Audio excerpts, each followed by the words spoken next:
Police verification होतं आपलं. Police व्हेरिफिकेशनसाठी सुद्धा तुम्हाला गॅस बंद केला आहे आणि मस्त असं कालवण रेडी झाले आहे. कलर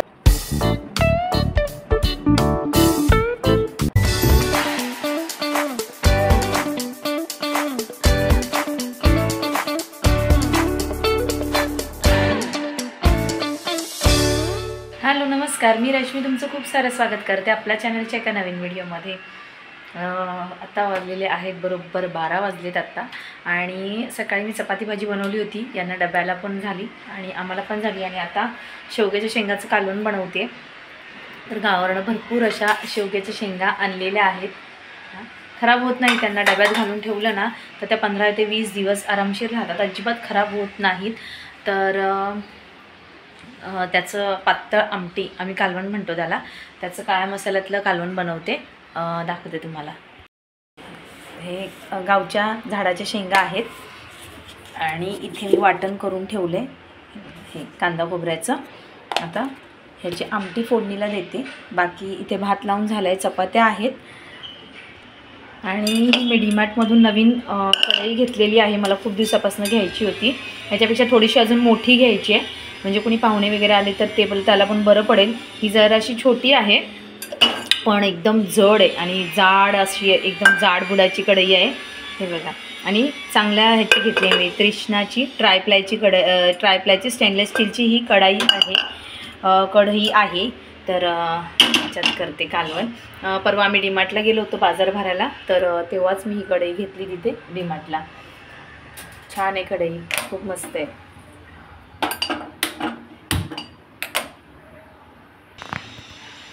तेल टाकलं आहे थोडंसं. आज ॲक्च्युली नॉनव्हेज करायचं होतं पण कॅलेंडरमध्ये बघितलं एकादशी आहे आणि मग नॉनव्हेजचा प्लॅन कॅन्सल केला, कारण की आज एकादशी आहे म्हणून.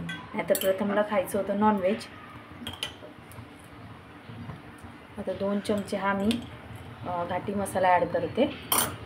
खूप छान होतं याची जी आमटी आहे ना, तो खूप सुंदर लागते शेवग्याच्या शेंगाची अशी मसाल्यामध्ये केली तर.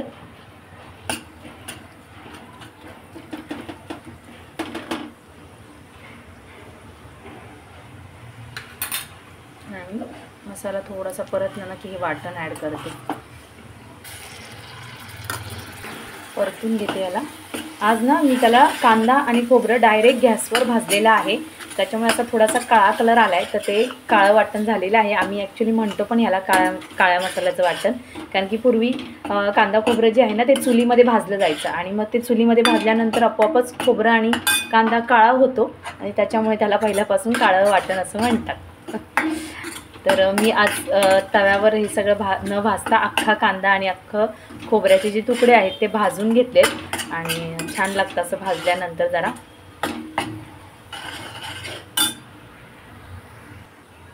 आता हे मी छान परतून घेतले. जास्त परतायची आवश्यकता नाही, कारण की भाजलेलं तर ते आहेच आहे त्यामुळे. तरी पण मी ह्याला 5 मिनटं परतून घेतले मसाले टाकल्यानंतर. आता शेवगा ॲड करते, पाणी ॲड करते आणि मीठ पण मी ॲड केलं होतं मसाल्यात. आता ह्याला छान मग मी शिजवून देणार. आता कमीत कमी ह्याला एक 10 ते 15 मिनटं तरी शिजायला लागतील, कारण की शेंगा जराशा जाड आहेत, त्यामुळे 10-12 मिनटं तरी लागतील ह्याला शिजायला. त्याच्यात पाणी ॲड करते आणि शिजल्यानंतर दाखवते. चादर आणि उशाच्या कवरी आल्यापासून बदलल्या नव्हत्या मी आणि मळाल्या पण खूप होत्या मी नव्हती तर आता ह्या भिजत घालते आत्ता, म्हणजे मग संध्याकाळी मशीनला लावेन. आत्ता भिजत घातल्या तर मग त्या चांगल्या निघतील. आता ह्याला दुसरा कवर आणि हे घालायचं, बेडशीट घालायची आहे आणि ह्या सगळ्या आता भिजत ठेवते चांगल्या. मस्त गरम पाण्यात जरी भिजत घातल्या ना तरी चक्काचक निघतात. गॅस बंद केला आहे आणि मस्त असं कालवण रेडी झाले आहे. कलर बघू शकता तुम्ही, तरी पण छान आली आहे त्याला. मस्त आमटी झाली आहे शेंगांची आणि शेंग पण अगदी मऊसूत शिजलेली आहे. मग दाखवते मी, एकदम मऊ शिजली, एकदम हे बघा, एकदम मऊ शिजली, एकदम मऊ, फुटली लगेच, एकदम मऊ शिजले. मला हे शेवग्याच्या शेंगाचं जे कालवण आहे ना खूप आवडतं, खूप म्हणजे खूप. फक्त याच्यासोबत त्यांना भाकरी हवी, पण आज मी चपात्या केल्यात त्यामुळे आता भाकर करणार नाही. चला, प्रथम आला नाही प्रथम आल्यावर जेवणार, तोपर्यंत बाकीची कामं उरकून घे.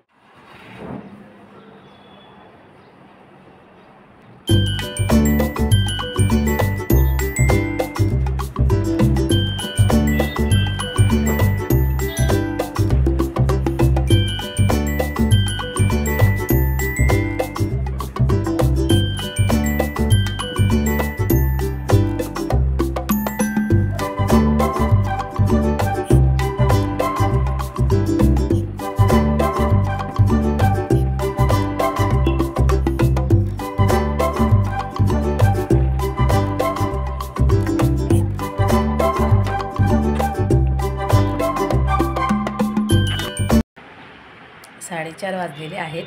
थोडासा आराम केला, झोपली होती, म्हणजे मला छान झोप लागली होती. तर भूक लागल्यासारखं झालं. थोडंसं पाणी पिले आत्ताच, ग्लास भरून पाणी पिले. पाणी प्यायचं लक्षात राहत नाही, जेव्हा येईल लक्षात तेव्हा पिते. मग उठलेच होते पाणी प्यायला, तर मग म्हटलं थोडंसं काहीतरी खाऊया, भूक लागली, स्नॅक्स. संध्याकाळच्या छोट्या मोठ्या भुकेसाठी दुसरं काहीतरी वेगळं खाण्यापेक्षा थोडंसं हेल्दी खाल्लेलं कधी पण चांगलं. तर 4 वाजता वगैरे मी असं खात असते, म्हणजे गूळ खोबरं, चणे आणि हे शेंगदाणे गुळाबरोबर, किंवा मग काजू बदाम आणि मनुके खारीक असं एकत्र घेते, थोडंसंच घेते आणि मग ते खाते 4-4:30च्या दरम्यान काहीतरी. आणि मग प्रथम आला की 5-5:30 वाजता मी चहा पिते, बस एकदाच तेवढाच चहा पिते. चला खाते आणि पुढची काय कामं आहेत मग कामांना लागते. तर आत्ताच चहा वगैरे घेतला आणि बसलेली आहे निवांत. प्रथमेश आलेला नाही आहे ट्यूशनमधून, त्याला थोडासा उशीर होतो आहे. सध्या त्याची टीचर एक्स्ट्रा क्लासेस घेत आहेत, कारण की एक्झाम जवळ आलेले आहेत. त्यामुळे मग टीचर एक्स्ट्रा क्लासेस घेते अभ्यास पूर्ण रिव्हिजन वगैरे होण्यासाठी, त्यामुळे थोडासा तो उशिरा येतो आहे. तर बसली होती. तर माझी एक मैत्रीण आहे, त्यांनी मला पासपोर्टविषयीची माहिती विचारली होती की पासपोर्टबद्दल तुम्हाला जे काही माहिती आहे ते डिटेलमध्ये व्हिडिओवर सांगा म्हणून. तर ड्रीम लाईफ 15 इथे तुम्हाला कमेंट साईडला दिसत असेल, त्यांनी मला विचारलं होतं. तर माझं राहून जात होतं सांगण्याचं, तर जेवढं होईल तेवढं थोडक्यात मी सांगण्याचा प्रयत्न करते. मला जेवढं माहिती आहे, मी अनुभवलेलं आहे, ते मी तुमच्यासोबत शेअर करते. पासपोर्टचं कसं असतं, पासपोर्ट आहे ना 2 प्रकारे निघतो. एक तर एजंट थ्रू निघतो आणि दुसरं तुम्ही ऑनलाईन फॉर्म भरून करू शकता. ऑनलाईन फॉर्म आपण मोबाईलवर देखील भरू शकतो. त्यासाठी आपल्याला मोबाईलमध्ये एक ॲप डाउनलोड करावं लागतं. passportindia.comचं ॲप जे आहे ते आपल्याला मोबाईलमध्ये डाउनलोड करावं लागतं आणि मग तिथे आपली सगळी माहिती भरावी लागते. तर पहिल्यांदा मी तुम्हाला ह्याचं सांगते, एजंटचं सांगते. एजंट थ्रू जर तुम्ही पासपोर्ट काढला तर तुमचे 500 रुपये एक्स्ट्रा जातात.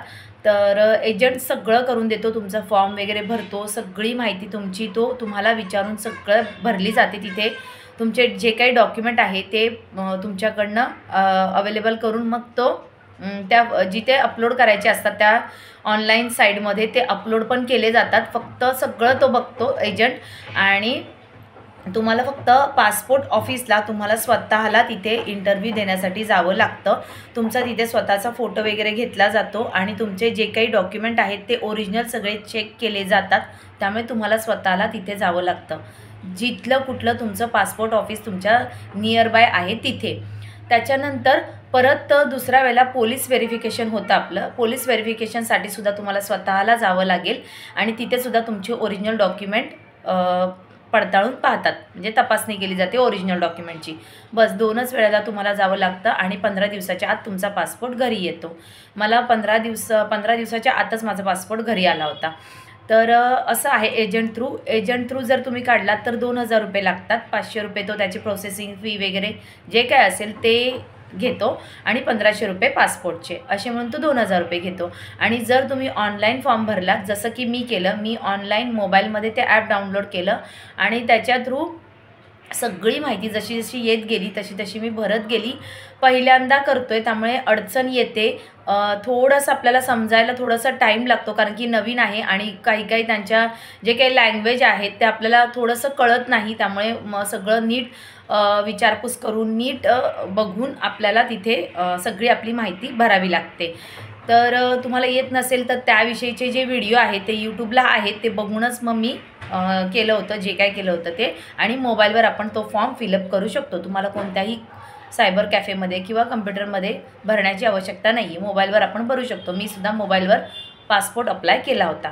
तर असं तुम्ही मोबाईलवर अप्लाय करू शकता. त्यासाठीचं ॲप तुम्हाला डाउनलोड करावं लागेल. 100% सेफ ॲप आहे ते. मी ॲप घेतलं, त्याच्यानंतर आपली सगळी माहिती नाव गावापासून सगळं विचारतात. नाव गाव वगैरे सगळं तुमचा राहतो. तो ॲड्रेस, आधार कार्ड, पॅन कार्ड वगैरे सगळं तिथे विचारलं जातं. तुमची जन्मतारीख आणि जी काही तुमची पर्सनल इन्फॉर्मेशन आहे ती तुमची सगळी विचारली जाते. मॅरिड आहात, अनमॅरिड आहात, काय आहेत ते सगळं फॉर्म भरल्यानंतर तुमचे डॉक्युमेंट तुम्हाला तिथे अपलोड करावे लागतात.